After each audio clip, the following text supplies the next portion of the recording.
আমাদের বাংলাদেশের যে জাতীয় নিরাপত্তা, সেই নিরাপত্তাকে রক্ষা করার ব্যাপারে বাংলাদেশের জনগণ ঐক্যবদ্ধ আছে। এই ব্যাপারে আমরা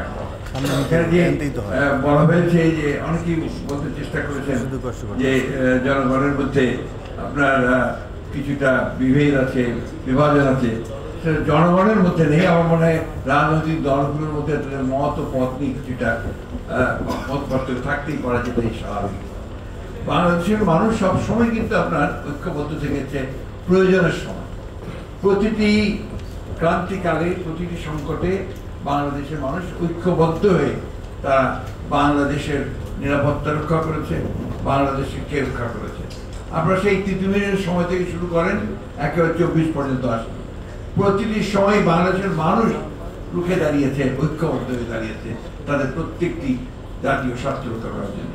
মহানগর ভাষা আন্দোলন বলেন, 69-এর গণ-অভ্যুত্থান বলেন, 70-এর নির্বাচন বলেন, 71-এর মুক্তিযুদ্ধ বলেন, সর্বক্ষেত্রে মানুষ এক হয়ে লড়াই করেছে তাদের নিজের জাতীয় স্বার্থ রক্ষা করার জন্য।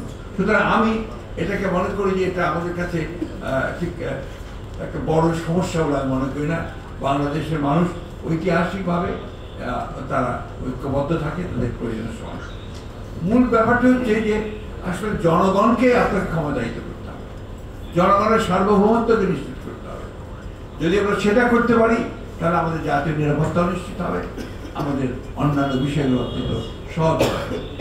আমরা গণতন্ত্রই চর্চা করতে পারিনি ঠিক মতো।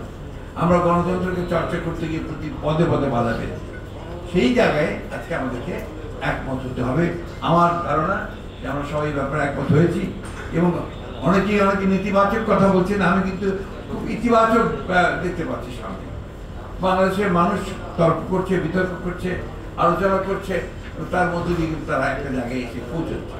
এবং আমি বিশ্বাস করি যে আমরা এই আলোচনার মধ্য দিয়েই, তর্ক বিতর্কের মধ্য দিয়েই আমাদের সেই জায়গাটা আমরা পৌঁছবো, যেখান থেকে আমরা সত্যিকার অর্থে আমাদের গণতান্ত্রিক প্রতিষ্ঠানগুলোকে নির্মাণ করবার জন্য একটা সঠিক পথ খুঁজে বের করতে পারবো। এখানে খুব ইম্পর্টেন্ট কথা যেটা আমরা মনে করি, যেটা কৌশলে বলেছেন, আসলে ডেমোক্রেটিক ইনস্টিটিউশনগুলোকে আমাকে শক্তিশালী করতে হবে এবং এটাকে শক্তিশালী করতে যদি পারি তাহলে আমি জাতীয় নিরাপত্তাকে আমি নিশ্চিত করতে পারবো এবং আমার অন্যান্য বিষয়গুলোকে আমি সামনের দিকে এগিয়ে নিয়ে যেতে পারবো।